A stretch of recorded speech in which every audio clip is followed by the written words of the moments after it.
like the test of all your... Should have access to that. So I think I'm going to sign up. Hello?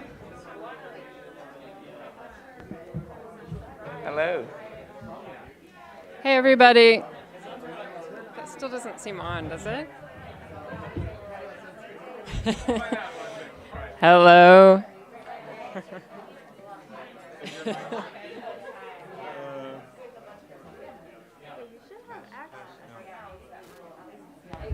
Test. Maybe it's just very... It's working.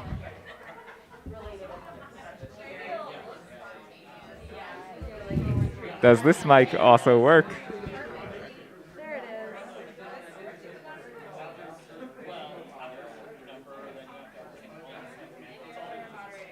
is. Is it like really... Okay. I was like, is it really so... Okay, so in Google, how do you do presentation?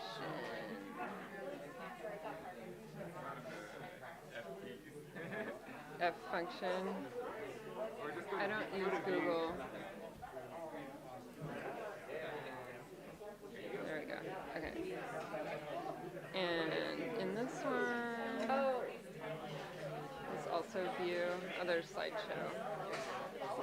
Okay. I will do my best. Wait, so a quirk of my presentation is that I like videos to start just when I click anywhere. So if you click and a video starts playing, just click again, then it'll Okay. go to the next slide. Okay. Yeah. You can coach me through. Okay.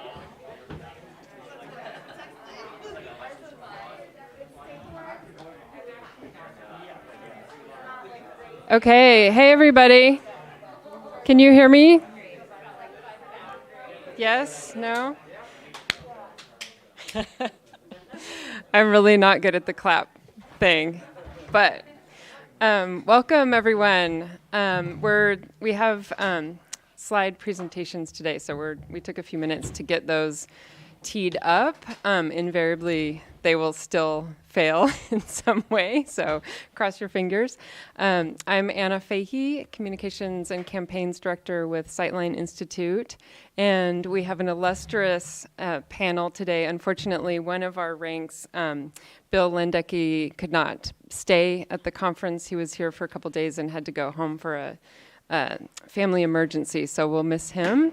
But I think we'll have plenty to talk about as we fill the time until lunch. And so it's a bit of a hodgepodge, maybe. And with any panel on communications, I don't intend that we will come up with any magic answers for everything. But what we hope to do is sort of glean some lessons from the work that the three panelists have done and walk away with some good ideas, both practical tips and inspiration and ideas about how to go forward. So I will introduce each, and then I think each of you is going to present for a couple minutes, and then we'll open up for questions. So Alfred Twu is right here. Hi, everyone. Bay Area artist, urbanist celebrity for sure, architect, politician who has worked on affordable housing, transportation infrastructure, and made many visual representations, infographics, even interactive games, all kinds of things that engage people visually and digitally online, explaining local and state housing policy, and also participates with the Democratic Party in the Bay Area. Yes. And Bay Area housing organizations, East Bay. East Bay for everyone. Woo! I see a few members in that room here. Wave your hand.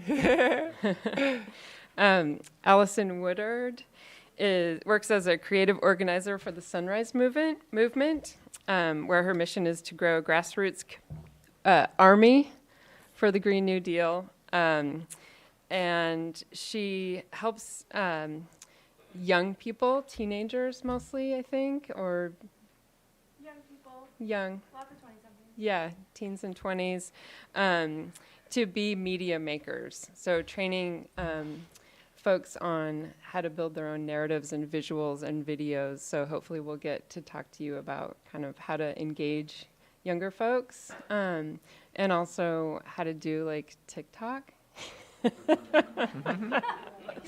it if you want. And then finally, Jamal Rod on the end is co-founder and executive director for Evergreen Action. He has dedicated his life to fighting for progressive change on the inside on Capitol Hill and on political campaigns across the country. Most notably and recently, he ran communications for Jay Inslee's presidential run and wound up shaping climate policy platforms for almost all the Democratic candidates. So congrats on that. And hopefully today we'll also be able to touch on a little bit sort of lessons from climate communications as they may translate for us to housing abundance conversations. So without further ado, I will hand it to you, Alfred, and I will try to do this seamlessly.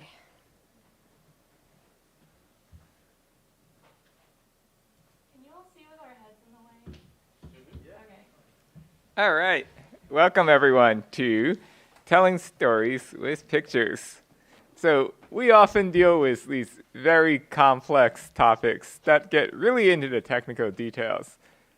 And one of our biggest challenges is getting that information across your average person who might not know what a front yard setback or a area density is, but putting it in a way that they can understand and don't feel threatened by either, which is, I think, that art can really help turn a really dense and scary sounding sentence into something very visually appealing that people can relate to.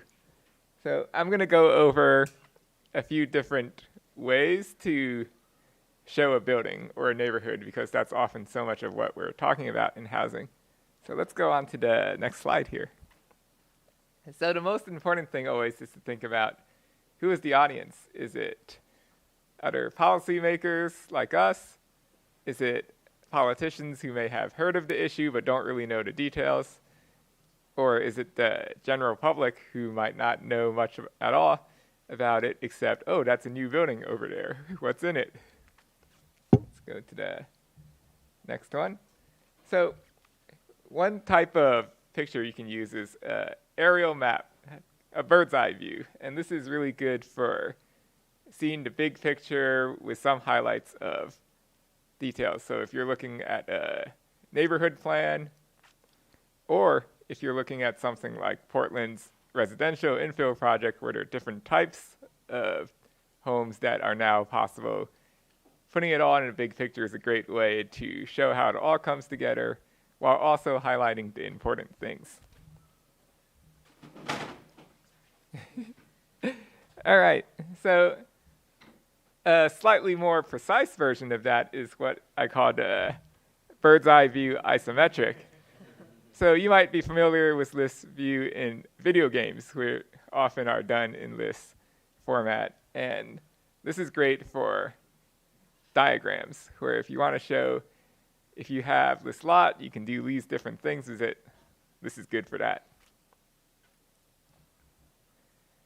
And then there's also the bird's eye view perspective, which puts more emphasis on the foreground. So if you're looking at a neighborhood, want to show how that fits in with the whole city, this is great for that.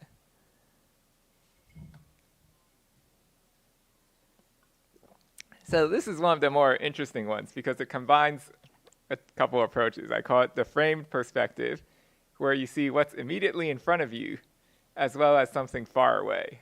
And this really brings something big, in this case, the California social housing policy, to how does it relate to somebody as an individual. And so it shows their balcony. And now we're getting into some of the more technical forms.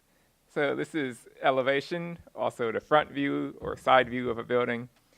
And one thing that's great about this is that the shapes are easily identified because this is how we look at buildings on the street. So if you have a lot of information you want to get across, this can be a simple way of doing it.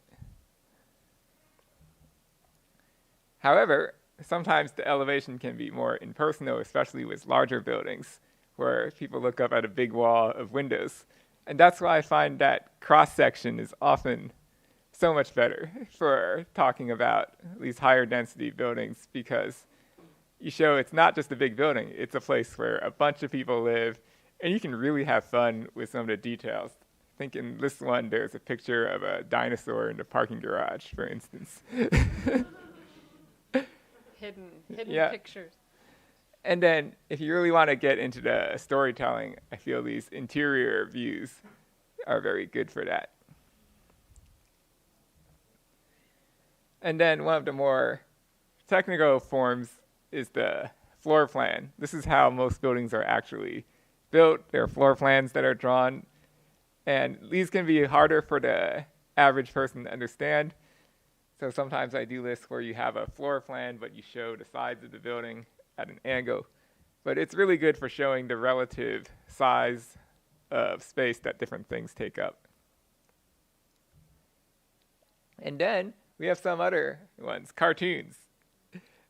It really makes it feel less formal and takes it out of the world of policy people into the general public. And it's a great idea when you're just trying to say, okay, this is what this whole policy, if we're going to summarize it in one sentence, or how about if we summarize it in one picture? Now, sometimes you might have a larger coalition and you have many ideas. And in this case, I find poster format where you merge it all together to show, all right, we're all in this together. And then I've also found that comic strips are a great way to show different changes that might happen over time.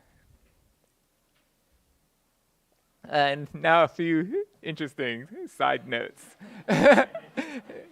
You may have seen lots of housing organizations with logos of buildings with pointy roofs, just like the YIMBYtown logo.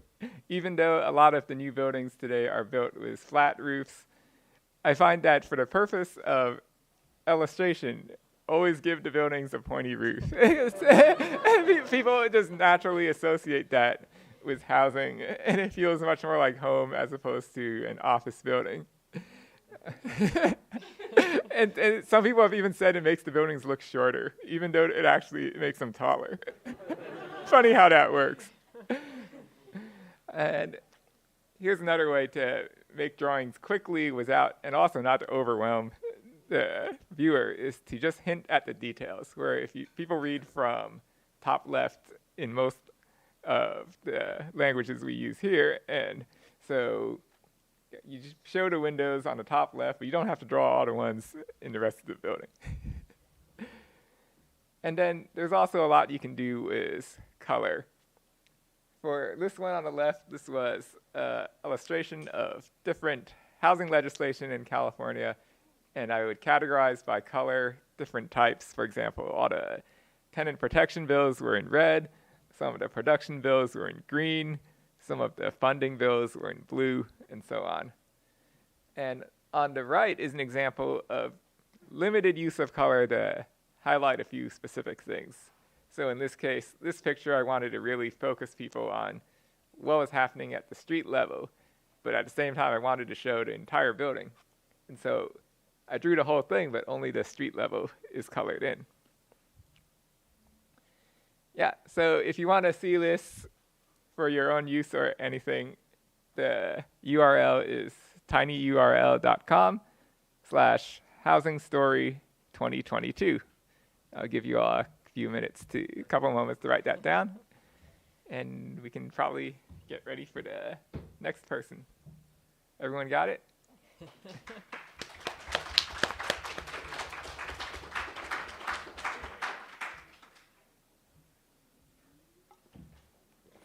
Thank you. Okay, Allison, you ready? Okay, my stuff's a little different. Okay, so I like to start this off with a disclaimer, actually, which is that this is not one size fits all. So I'm going to be talking about narrative battle, which is really like fighting for cultural power and carving out a space that our organizers can then work within to pass really rad stuff. But I think that sometimes when we try to apply this model to like advocacy campaigns, when we're passing legislation, it just doesn't work. So a great example of this is last year, Oregon passed a suite of legislation that was like essentially a Green New Deal. But when you talk to the organizers on that campaign, they didn't call it the Green New Deal. And they leaned into coalition building and really tried to like fly under the radar so that Republicans didn't like flip their shit. And that was really smart, right? But what I'm going to talk about is like, how do we sort of lay the groundwork for that kind of campaign? And it's like an aggressive and confrontational style of communications that I think often people shy away from, but I want to make the case that it's actually quite important. Okay, we can move on. Oh yeah, and I'm going to be speaking from my experience organizing with the Sunrise Movement. Okay, I'm going to start with the nerdiest slide. I think often when people look at the Sunrise Movement and what we've been trying to achieve, they use like the word like the Overton window. But I actually think it's more useful to go back to Antonio Gramsci and the concept of hegemony. So cultural hegemony, I'm just going to read it out loud here, is the dominance of one group over another through widely accepted norms and ideas. So hegemony broadly just describes the dominance of one group over another. And there are many ways to achieve that, right? We see violence in our society every day, and we see economic controls and like persuasion. Like there's a lot of ways to maintain dominance, and I think often we think of the more like overt ways. But it's important to talk about culture because we all live with cultural hegemony. And I want us to all think of like common sense ideas that people generally hold that keep us down. Does anyone have one? Like, I bet this group can come up with there's like a bunch of them. I saw a hand back there. Single-family homes in the yard are good for children. Yes. Okay. Housing folks deal with this all the time, so do climate people. There's a bunch more. Yeah. I would say something very similar. You'll eventually grow up and move to the suburbs. You'll eventually grow up and move to the suburbs. Yeah. And I saw one over here. Say capitalist realism, but capitalism is the end-all of human development, and there's no chance to progress past it. Yeah. Everyone wants to be a homeowner, like homeownership is the goal. Uh-huh.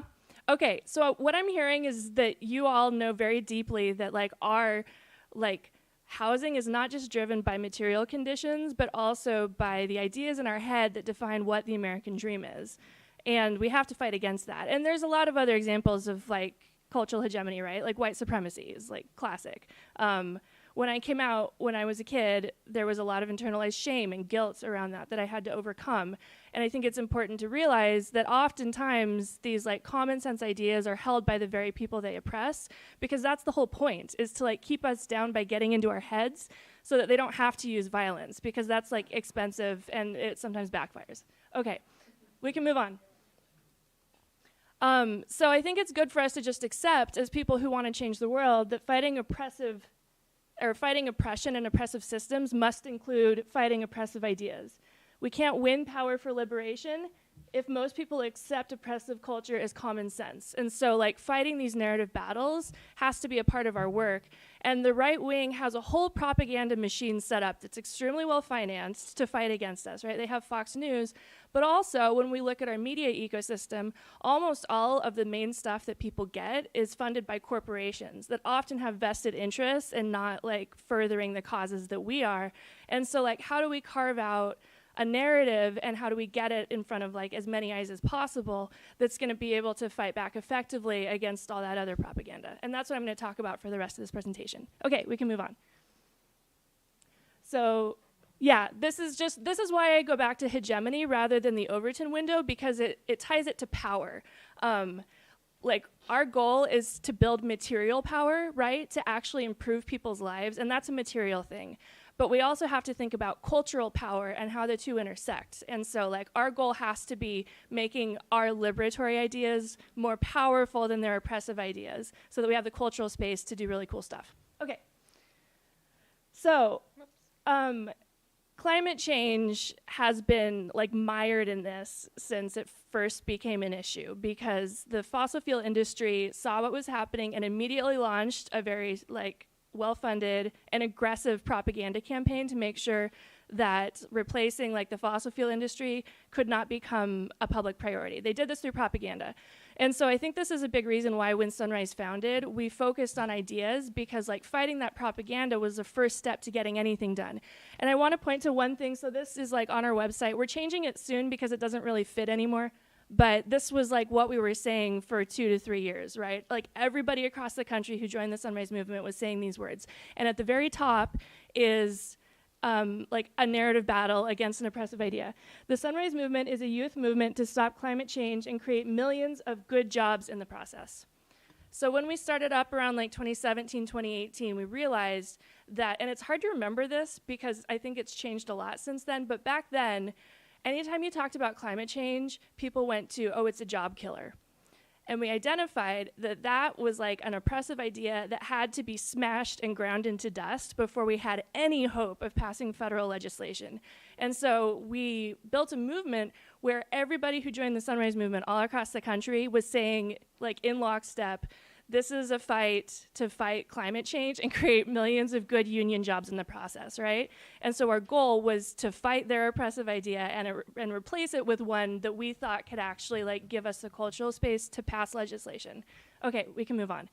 And this was, okay, so this was our first action. We sat in at Nancy Pelosi's office, and you can see that we like had that in our heads. So it's on our job or on our T-shirts. We like printed T-shirts that said we have a right to good jobs. Yeah, and we've been wearing them for years. It's time to put them to rest, but we wore them for years. Yeah, and then we have like green jobs for all, right? It was like embedded in this first action, like jobs, jobs, jobs. Okay, and then we've done that ever since then. So this is Sunrise New Orleans. They're fighting the good fight. We need a Green New Deal. We need green jobs for all. Okay, we can go one more. This is just a screenshot I took from the Sunrise PDX Instagram from like the era when we were all saying jobs a lot.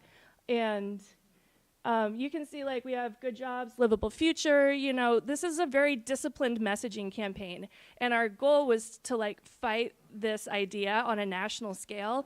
And it took everybody all across the country in the movement really being very disciplined about what they were saying because we were up against a big power structure. But we did it.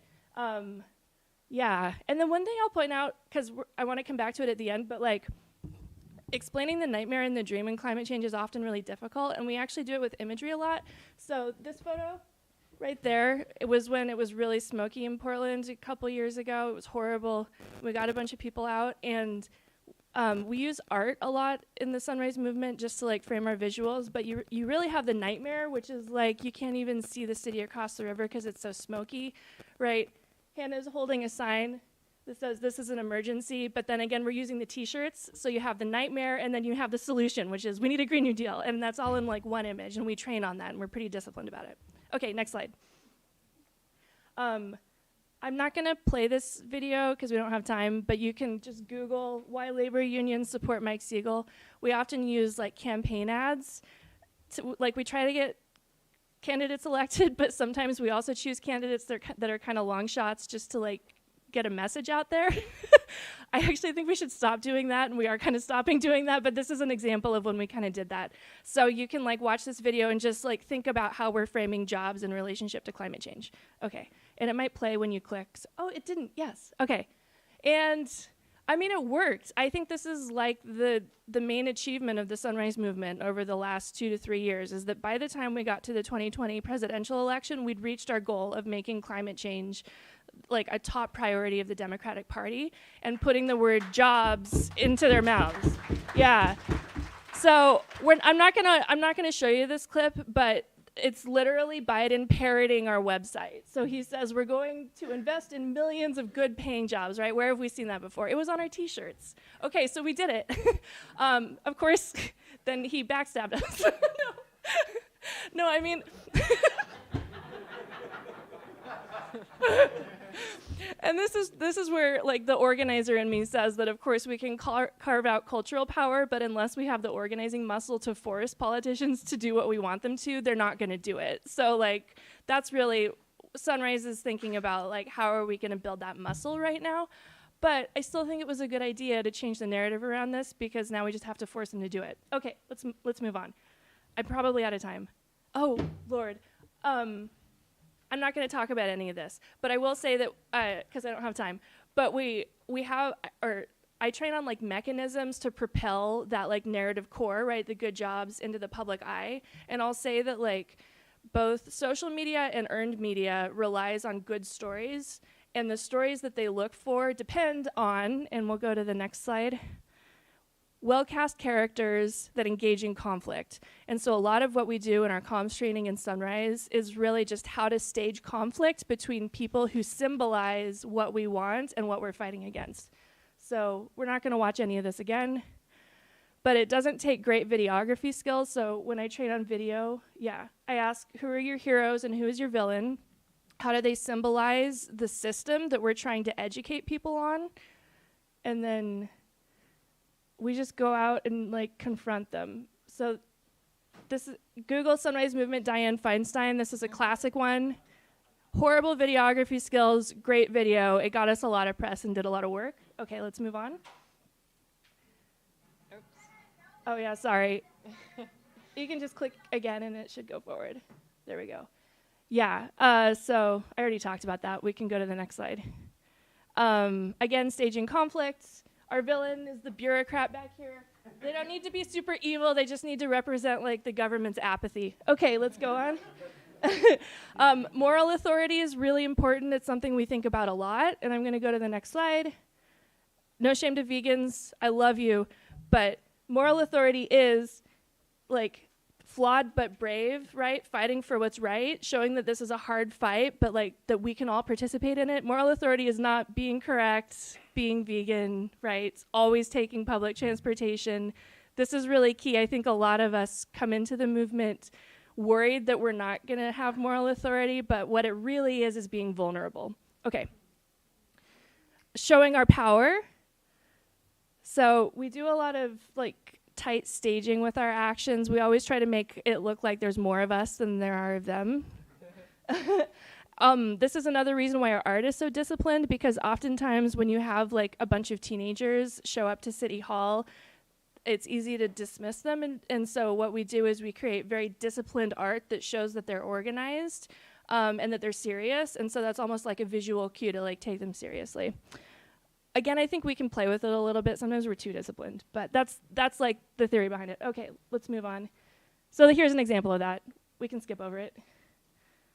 And then choosing demands. We often use symbolic demands and what we call instrumental demands, or more like material demands, at the same time, because they help build the dream while also fighting for what you're actually trying to pass. And I think that's okay. Sometimes we try to choose one or the other. I think it's all right to use both of them. And I think I'm out of time. Out of time. I'm so sorry. That's it. Thank you. That was fun. I'll be eager to get into sort of practical applications across to abundant housing. Jamal, you ready to round us off here? Can we first give another round of applause for the Sunrise Movement? I was just so impressed with them during the presidential campaign and really making sure that climate was an issue throughout the primary campaign. I saw them everywhere, all the debates, all the DNC events, and they were public and visible and really made an impact on the conversation. I don't think without the work of Sunrise that President Biden would have chosen climate to go further on in policy during the general election, which has never been done before. So I think that Sunrise has a lot to take credit for that. So my name's Jamal Rod. I'm co-founder, executive director of Evergreen Action. I'm here because I wanted to talk a little bit about how to get coverage of policy and in-depth policy, because I think it's really hard. I'm also probably here because I've met Aaron Brown at least once, and that signs you up to a lifetime of commitments. So. So true. But Evergreen started, we're a climate change policy and advocacy organization. We started out of the James Lee presidential campaign. During the presidential campaign, we built this like pretty comprehensive climate action agenda that really had never been pulled together before in one place, of how to decarbonize the electrical sector, the building sector, the industrial sector, agriculture, taking on fossil fuels, centering environmental justice. And we learned a lot of lessons along the way, both on who to talk to on building bold policy, but also the climate reporters and the relationships we need to make to move things and create momentum around issues. And we decided that we wanted to continue doing this work because there was gaps in the movement in that space. Basically, there's a lot of people building bold, actionable policy, but it's not connected to the news cycle. It's not getting covered. It's some people even relish that it's not of the politics of this moment, so it's not actionable. And then there's a lot of people engaging in climate communications, but it's not tied directly to the bold solutions we need. And so the idea behind Evergreen is how do we combine both like bold, actionable policy with campaign-style communications and advocacy tactics. So that's what we've been trying to do at Evergreen, get coverage of policy when policy would not be covered normally in the national kind of news cycle. And I think that one thing that Alfred said that resonated with me is audience. Every product has an audience, and you need to be very purposeful and have intent with your product to reach that audience. There are some audiences where the 15-page policy paper is amazing. There's a lot of audiences where that is not the case, and you need that one-pager that has the 5 things distilled that this person needs to do. And in fact, you would think that for a lot of decision makers and folks that are making these decisions, they would want that long paper. No, they do not want the long paper. They want something that they can understand that's short and manageable for them, that really distills what they need to know to communicate about it and use it for their own ends. And so I think the other thing that's really important is creating value. Your products need to be helpful for people. And if you take your audience into account and create value for reporters, that you can get these things covered. Now, I'm not an expert on the housing kind of press beat, but I do know that there's a bunch of climate reporters that need content every day. And if you are accessible and if you are creating value for them, they're going to continue coming back to you and eventually share your ideas more broadly, and you'll create that a wider audience for your policy ideas. I also think that it's really important to operate within the news cycle and see what people are talking about, and then see what the housing or climate reporters are talking about on Twitter that day, and then connecting them to your goals and your mission, and figuring out what that hook is, and then distribute it quickly within the news cycle to get it covered within the current news hook. I think that that is really important for getting policy covered, because getting policy covered is hard, and it takes constant creativity to think about how to make those connections to the current news cycle. I have a few examples on how important it is to be nimble and operate within the news cycle. When President Biden won the election and it did not look like we were going to take the Senate, there was a lot of discussion about executive action agenda and what the president should do to take on the climate crisis using his executive powers. And everyone was putting out an executive action agenda for the president. And we saw that. We saw a bunch of other groups doing it. And then we're like, well, what is our value add here? How are we creating value?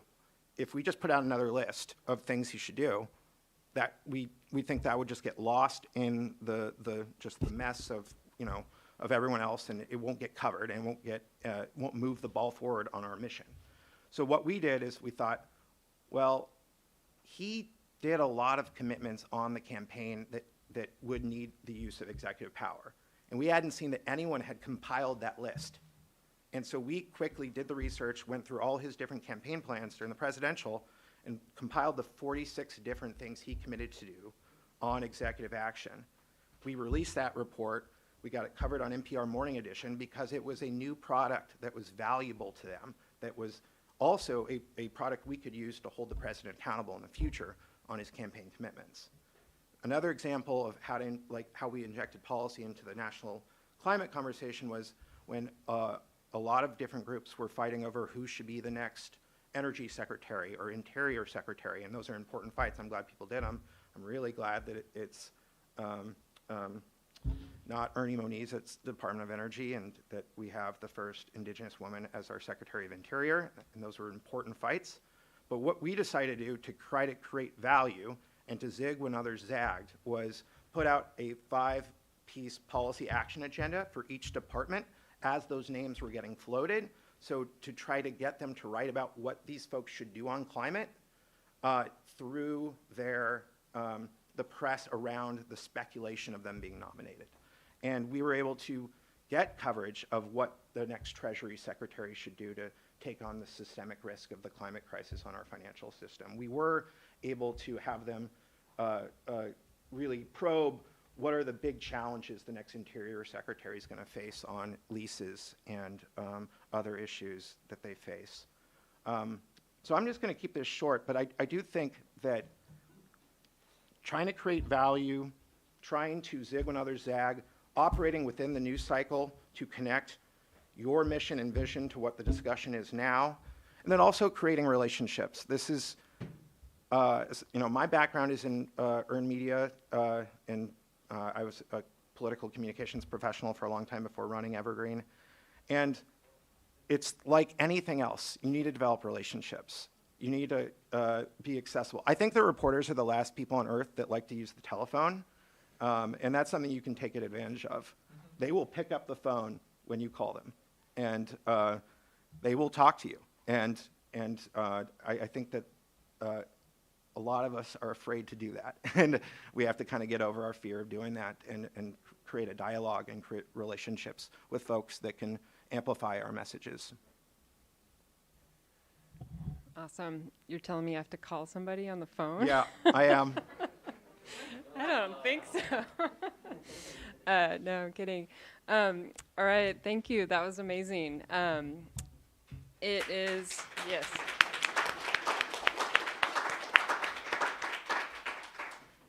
So we're at 11:24. I think I'll maybe kick off with a question and then, or two, and then we'll have folks from the room ask questions. And I think the routine is that you come up to a mic somewhere, maybe at that end, and ask questions there. So, I mean, each of you has touched on a different sort of theme that I wanted to hit on in this discussion. Sort of, especially what strikes me is breaking people out of their default assumptions about the way the world works. And this goes for lawmakers, advocates who are maybe really fired up about climate action but haven't yet thought about housing as part of that. And even climate beat reporters who don't think housing is part of their beat. So there's some work to do there. And then this other dimension that mainstream media, journalists, lawmakers, a lot of the sort of grass tops, influential folks that we kind of need to reach, cater to audiences who are wealthy, white homeowners. And so our audience becomes two-tiered in some ways. One is we have to fire up the activists, get people excited about what we're doing, kind of in our own echo chamber sometimes. And then we also have to figure out how to toggle that other audience to a broader understanding of what is common sense, from local control to parking to community input, which all sound like kind of good things, but you know what we really think. Anyway, so I guess my question is, do you have an example of ways that you've toggled people out of that default or used storytelling or imagery to kind of get to those audiences that need to see something in a different way? All right, Alfred, do you want to start? Sure. So we've talked a lot about how to get stuff in the news. The problem is a lot of people don't read the news, don't watch the news. And that's all right. There are other ways we can reach them. And I think it's critical that our messaging moves beyond what I call the nonfiction space and into the creative side of things. So, for example, I made board games around housing. I made a tarot deck around housing. I feel like we need more musicians. There are a lot of NIMBY songs, but there aren't too many YIMBY songs. We especially need filmmakers, because if you look at how big cities are depicted in the movies, it's usually trash, the way that Hollywood portrays urbanism. And we really need a counter-narrative to that. It's one thing I've noticed is how so many people have found great depictions of urban living, more environmental living from films made in other countries where it wasn't what it was about, but it was just part of everything in the background. And so, yes, we need to take over the fiction space as well. And pointy roofs. Pointy roofs. But actually, I'll go on a little more about the pointy roofs, is that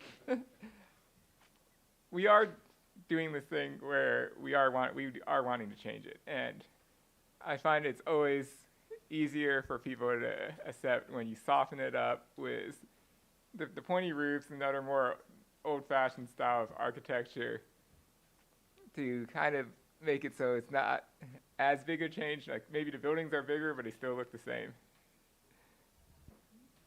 Yeah.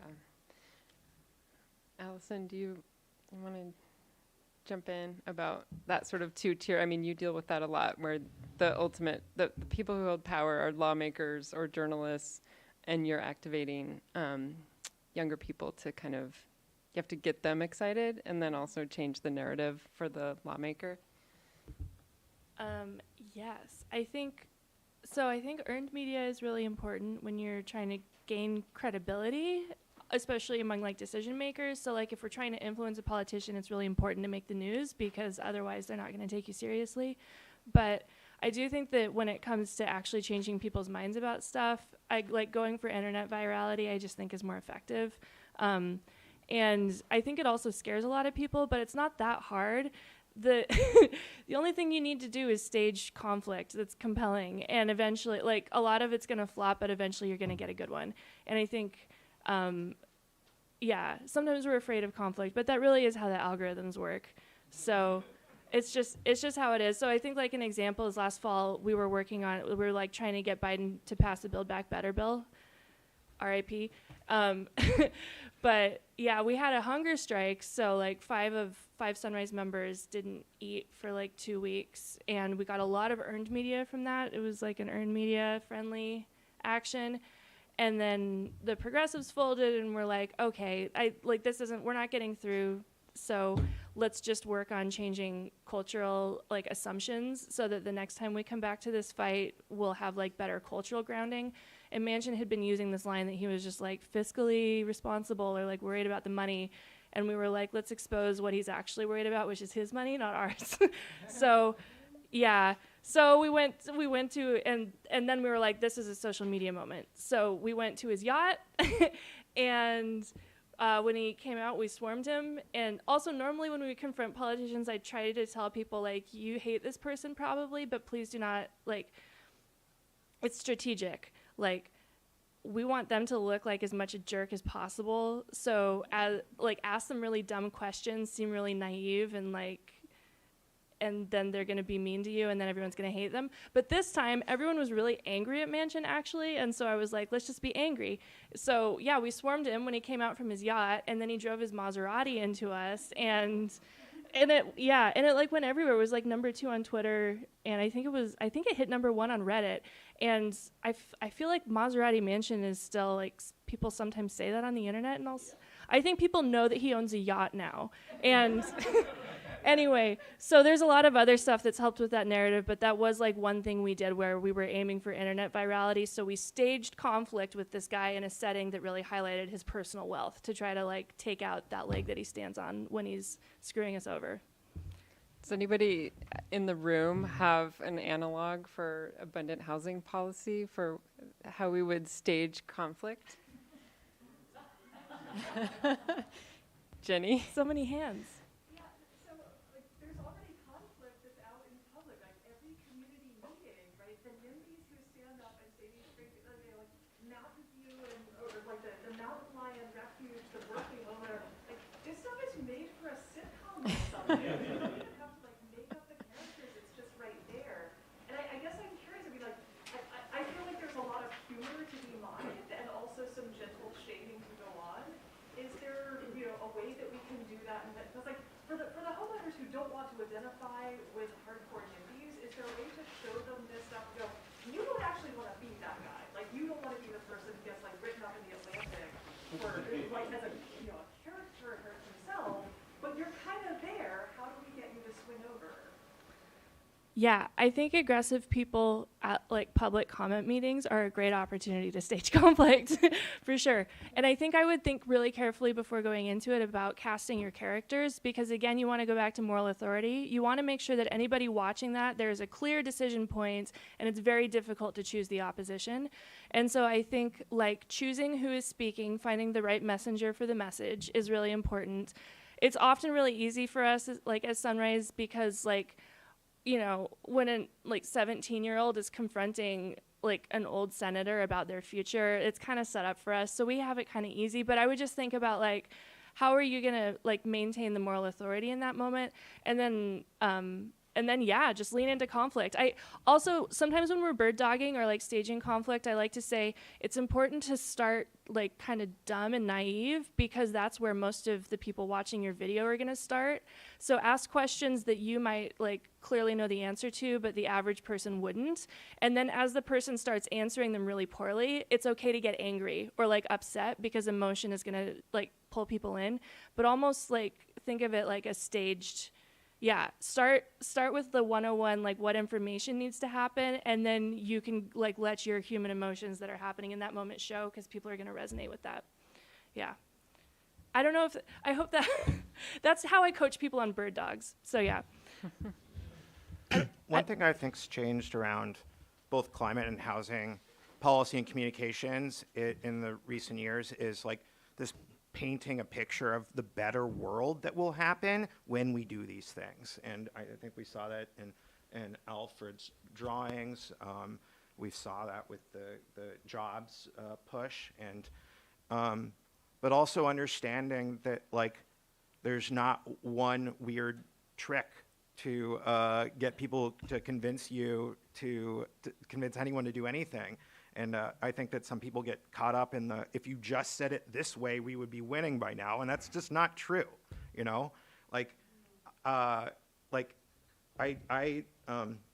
we were, Evergreen, I think, was built some of the intellectual, policy around this kind of jobs push on the Inslee Plan, and was really excited when President Biden came out and pushed clean energy as an economic recovery agenda.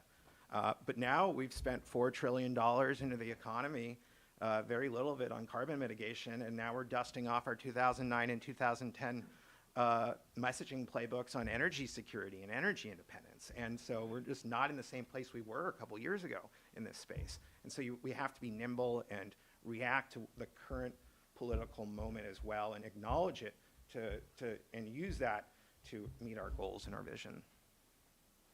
Jamal, do you have any insight in how to expand journalists' thinking about sort of intersections across beats? That housing and parking and the way that we build infrastructure is also about fossil fuels and climate? I think it's really hard. I literally just got off the phone with a reporter at Politico that was asking whether climate groups' investments in voting rights and other issues were a detriment to not getting the bill done so far. So that's where their head's at, right? And so I think that work is expanding of climate as an intersectional issue, that climate and housing are completely interdependent. I think you're seeing that with the Green New Deal for public housing legislation that's being pushed, and the centering of that. But I don't have the answer to how we get everyone to understand how intersectional this is. I think that work is being done right now in many ways of, labor showing up for the support Biden's climate agenda, the outreach to environmental justice advocates to build the 40% investment target for disadvantaged communities. But there's just a whole lot more work that needs to be done on that front. Thank you. Do we have, looks like we've got folks who might want to ask questions. Yeah, if you don't mind, for the live stream audience at home, using a mic.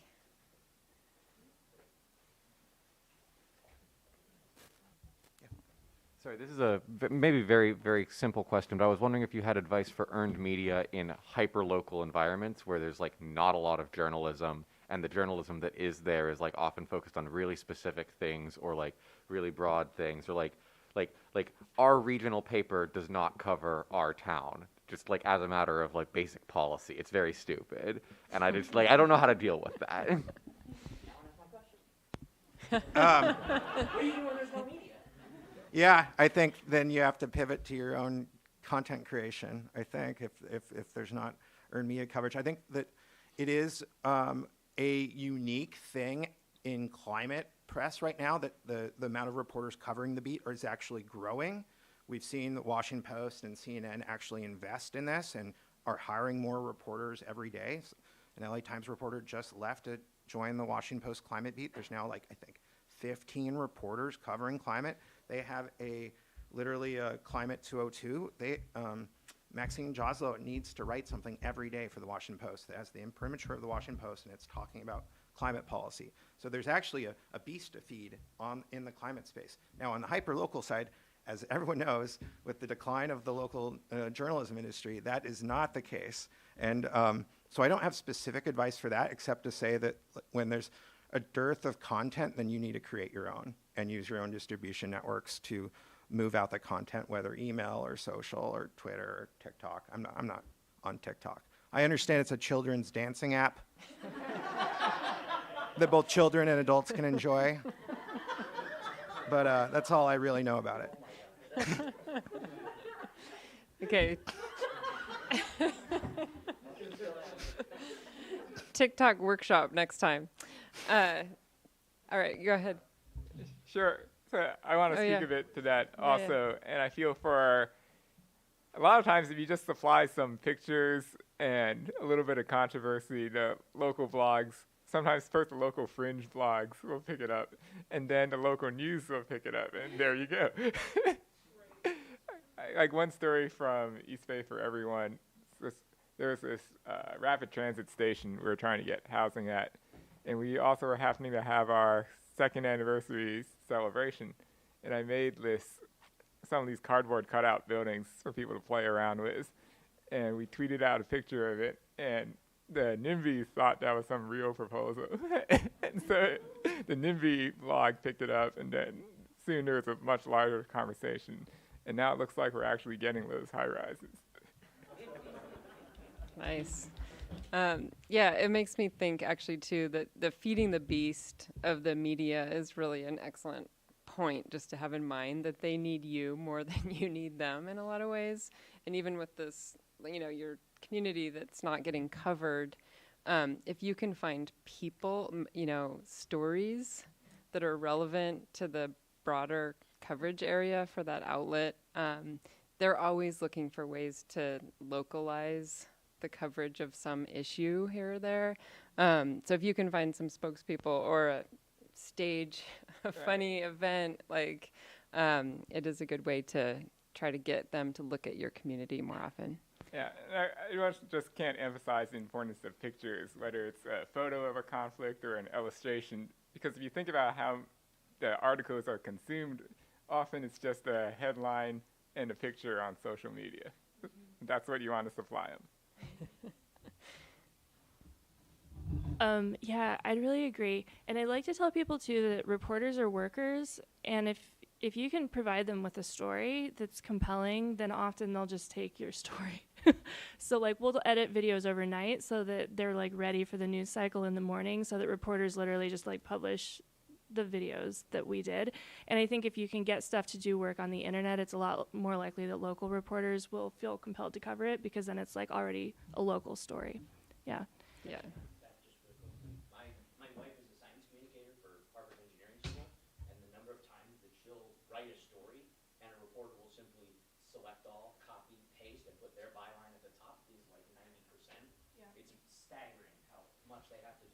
little resources, and many of them just don't even have time to write their own stories because they're constantly having to crank stuff out. So if you think about how that would apply to us, I mean, imagine a really esteemed reporter just copy-pasting anything we create and just putting it out there with their authority. It's pretty powerful to think about. Yeah, and again, reporters don't like to talk about this as much as social media people do, but it comes down to well-cast characters and conflict. And I think lots of times we don't have conflict in what we're trying to get into the press, and it's just not like compelling. So yeah, think about where your conflict points are. Any reporters in the room who want to defend themselves?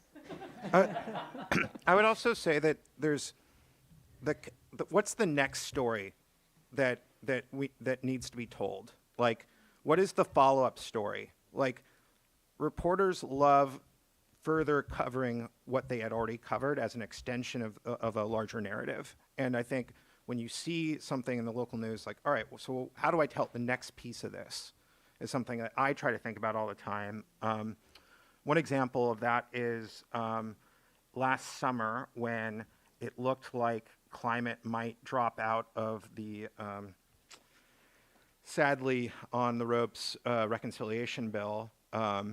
Ed Markey said, no climate, no deal. And we partnered quickly with the Sunrise Movement to have for the next day a website, noclimatenodeal.com, and a joint petition with Sunrise, and was able to get news coverage because this continued the story of what the senator said yesterday. Oh, now climate groups are mobilizing. And then and because that story happened, then the national, like the AP and the Washington Post writing their larger stories about the bill, had to include this as a potential political issue for the larger bill, that if climate's not in this, it's not going to pass, and that there's going to be potential votes on that will not be there if they don't include climate in a significant way. And so acting quickly and nimbly within the news cycle, it's a continuation of the story and connecting it to your broader mission, what's going on in the news, what the discussion is. It's hard, but I think can be done across issues. Interesting point. And I assume, Jamal, that you would say that the journalist wants the 5 bullet points, not the white paper, generally. It depends. I think one of the ways that we've been successful in covering like larger policy releases is giving it to them a week, at least a week in advance, so they can actually digest it, and to also give them the like short crib sheet. Yeah. Because I think a lot of these reporters are experts in the policy and have become over the years, and will dissect it and will are savvy enough to see like the fault lines, saying, oh, this is further than the administration wants to go, and get the administration's comment on this. And obviously for certain reporters that aren't thinking about this every day, that are covering a wider beat, you do need to kind of spoon feed them what the news is here, and what is unique and new about it, which is how reporters think about what their editor will allow them to cover. Is this new? Is this unique? Is this something different or interesting? Like, I know that's something that we're using right now with this emerging policy of climate risk in our financial system, that this is something that actually the Treasury and the Federal Reserve needs to care about. And that's a new and interesting thing to reporters, because they thought, well, don't they just deal with the interest rate or whatever? And understand that climate is an emerging risk to a financial system is a narrative challenge, but also something unique and interesting that reporters can cover. Thanks. Okay, let's go next. Hey everybody, Raul Fernandez from Brookline, which borders Boston, which I often describe as overwhelmingly white, relatively wealthy, and allegedly progressive. We are a community that goes hard in the paint for climate action, like no question about it. And if every one of those people that went so hard for climate also went that hard for housing and racial economic justice, we'd be in a much different place than we are right now. There's probably other folks in the audience that are living that same reality. I'm wondering how so much of the communication is about bringing people on board and moving people forward. In some of our communities, all these folks vote D, right? They're all Democrats and various shades of blue or whatever. And how we move those folks who are very eager to take the biggest swings on climate to actually get behind the things that are necessary to move forward housing policy. From a narrative standpoint in particular, I just said, I think it's a wonderful panel, because if you're constructing a comms team, you want at least these three, perspectives represented. So I'm really interested to hear from you. I want to lead off with this one. So that Berkeley is a lot like that. And one thing we found that works is to co-opt some of their imagery. A classic example is, you may have seen those yard signs that say, "In this house, we believe love is love, science is real," and so on. And East Bay for Everyone, we made our own version of that sign that said, "In this apartment, we believe that housing is for all, that duplexes are beautiful, that everyone should have a home," and so on. And so it said that we were very much in line with their values, but that we also felt there was some additional action needed.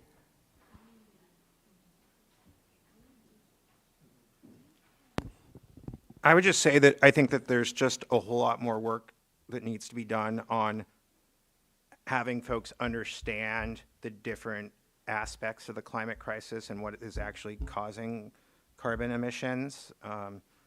I think not only is it connecting to housing policy, but it's things inside home and buildings that I think people don't understand is a climate issue.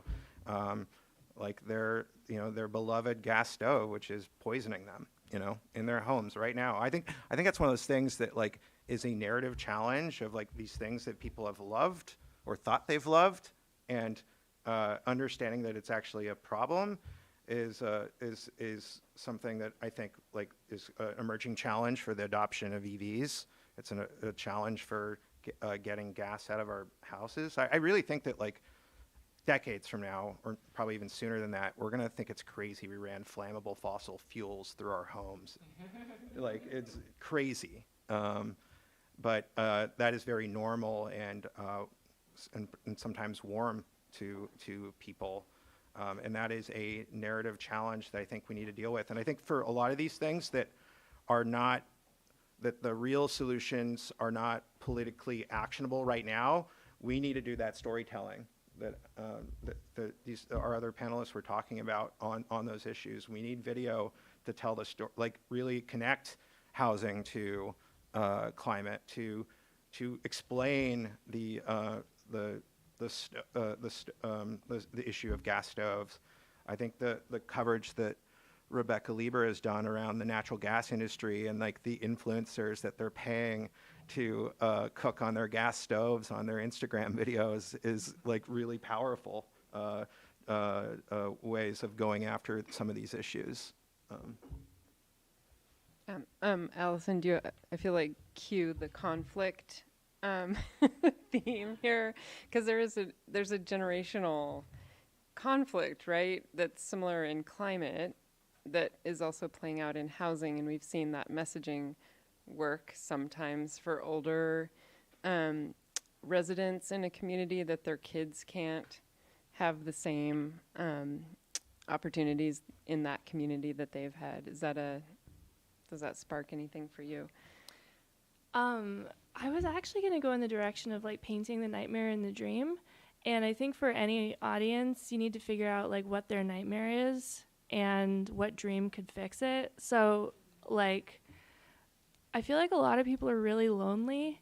I know my parents are really lonely and they live in a single family home. And for a lot of like white affluent progressives, they probably, like a lot of them went to college, I would guess. Like they probably had an experience of communal living in college that maybe gave them the richest social life that they've ever experienced. Of course, that's like a broad generalization that probably doesn't apply to most of them, but it's just an example of like, think about like, what are they struggling with? Probably not materially, I would guess, with that audience, but maybe dig into like psychologically. What's their nightmare? And then how do you tie that to housing and like the conditions that we live under? Because single family housing really doesn't make a ton of sense when you think about it.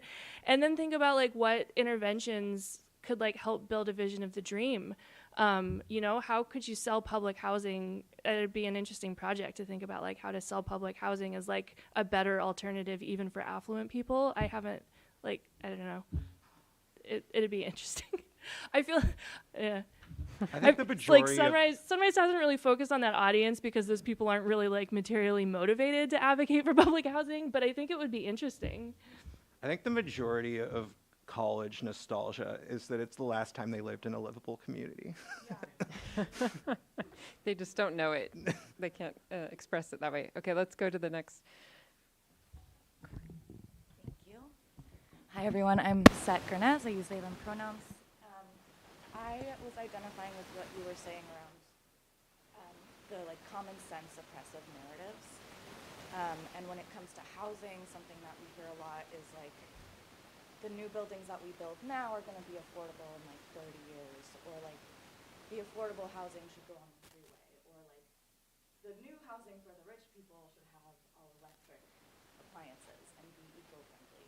So I'm wondering, like, within that example of those narratives that have kind of become common sense, how do we talk about housing like as a human right, but not just like, you know, affordable housing where the roof is leaking and there's no heat and there might be mold, but more around like everyone deserves all of it.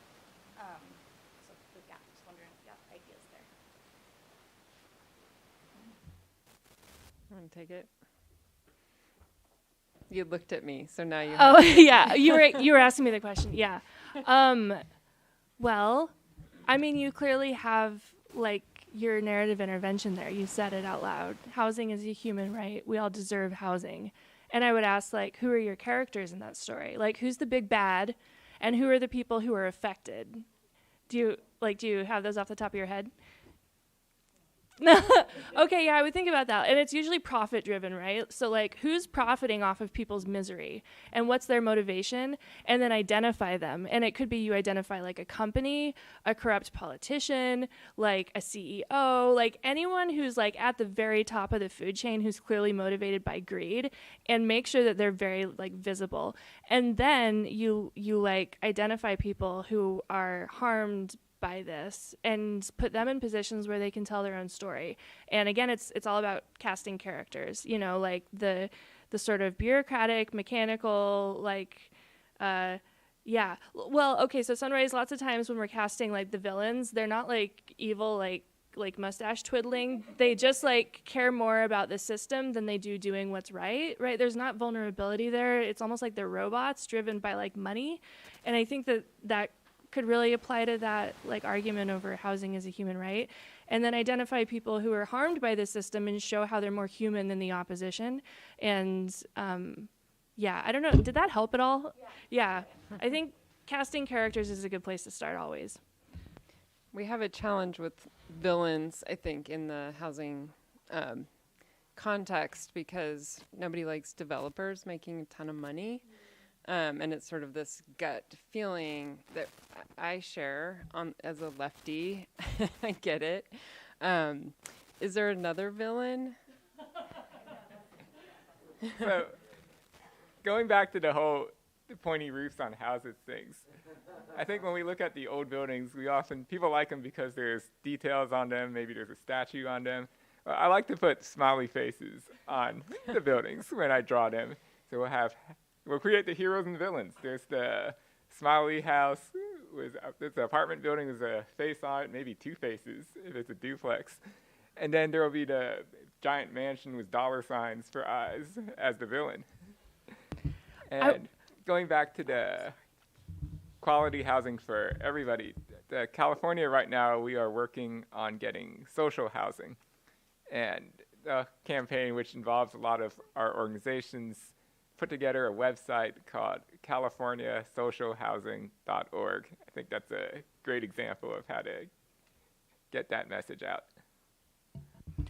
I think I would ask, though, so if you don't want developers to be cast as the villain, and you probably need to find another villain because people are already villainizing them. So, like, who is your villain? We have some answers. Yeah. Blackstone? Yeah. I mean, not that I clearly don't have the answer to that question. I'm just a comms person. I know climate change, but I think I think that's important. Get really clear on who your villain is and like who you don't want to be your villain. Yeah. Does it work to have the legacy of redlining be a villain, or does it have to be like someone now that we can be mad at? So one type of villain we've used is the slumlord that doesn't want competition. Yeah. Right. No one likes their landlords.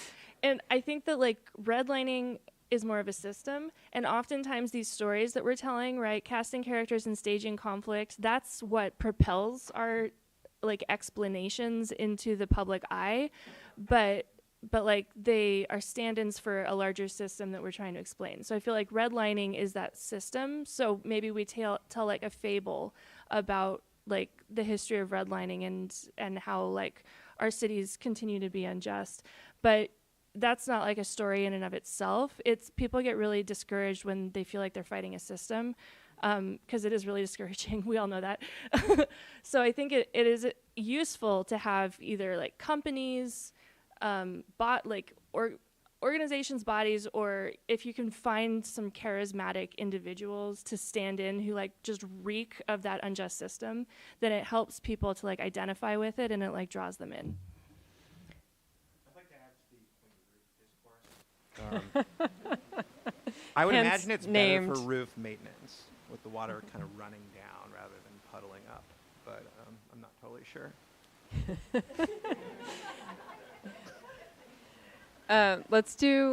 We're basically at time. We've got a couple minutes, but we're going to lunch, so maybe we can go a bit over. But let's do speed round. Can you ask your 3 questions in like seconds, not minutes, and then we'll see what we've got?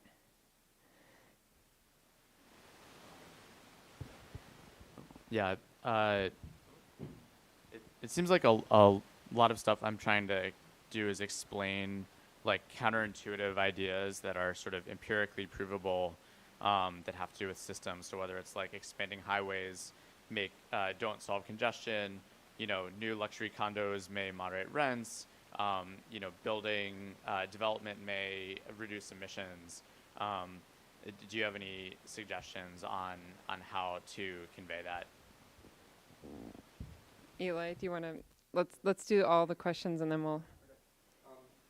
More of a comment. So I'm Eli Spivak. I'm a developer, and I work around the country with AARP. So I want to follow up on that thread that some of the most powerful times in Portland when we were changing our zoning was to have someone stand up with silvery hair to say that they want more housing, and so confusing the expectations I think is powerful.